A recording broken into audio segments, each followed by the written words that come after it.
विश्व बैंक की नई रिपोर्ट बताती है कि युद्ध और संघर्ष अब सिर्फ सैनिकों के बीच नहीं हो रहे हैं, बल्कि आम आदमियों की थाली, छत और इलाज के हक पर हमला बन चुके हैं।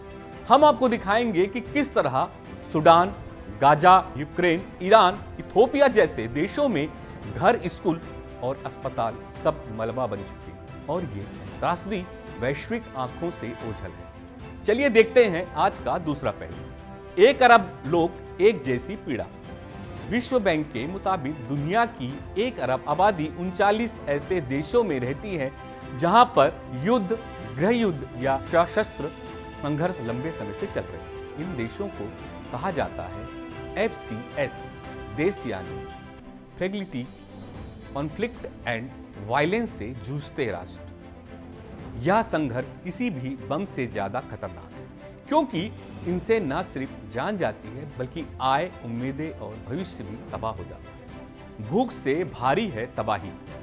संघर्ष ग्रस्त देशों में इस वक्त 20 करोड़ से ज्यादा लोग गंभीर भूख से जूझ रहे हैं। यह संख्या सामान्य विकासशील देशों से 18 गुना अधिक है। सूडान, यमन, सोमालिया, गाजा, यहाँ भोजन अब मानव अधिकार नहीं, राजनीतिक औजार बन चुका है।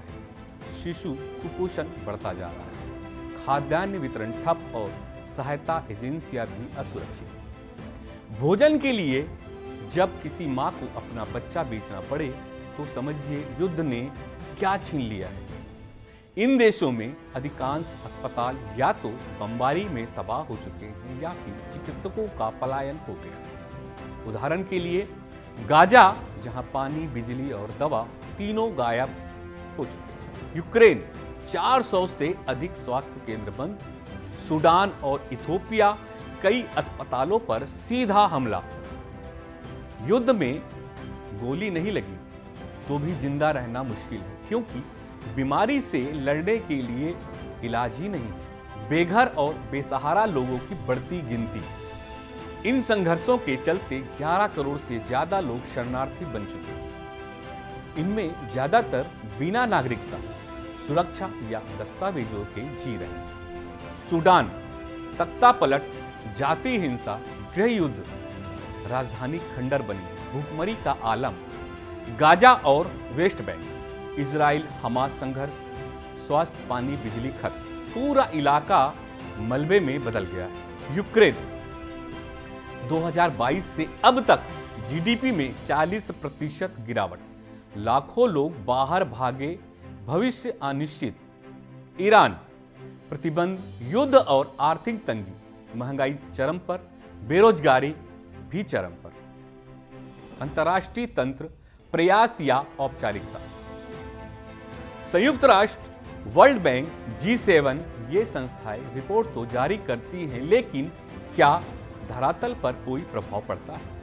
राहत पहुंचती है, लेकिन समय पर नहीं। राजनीतिक इच्छा शक्ति कमजोर और कुछ बड़े देश इन संघर्षों के हथियार आपूर्तिकर्ता भी हैं। रिपोर्ट कहती है अगर कोई संघर्ष से बच भी गया तो उसके लिए आगे की जिंदगी शारीरिक, मानसिक और आर्थिक रूप से एक सतत संघर्ष बन जाती है। शिक्षा रुक जाती है, रोजगार की संभावनाएं खत्म हो जाती है, मानसिक स्वास्थ्य चरमराता है। यहां जिंदा रहना भी एक युद्ध है जो हर दिन, हर सांस में लड़ा जाता है। दूसरा पहलू का सवाल, युद्ध की तस्वीर में सिर्फ धूल और लाशें नहीं होती, बल्कि भूख से मरती आंखें, दवा के इंतजार में टूटते परिवार और शांति के सपनों में झुलसते बच्चे भी होते हैं। दूसरा पहलू यही पूछता है, क्या युद्ध को सिर्फ राजनीतिक गिनती बना देना काफी है, या अब वक्त आ गया है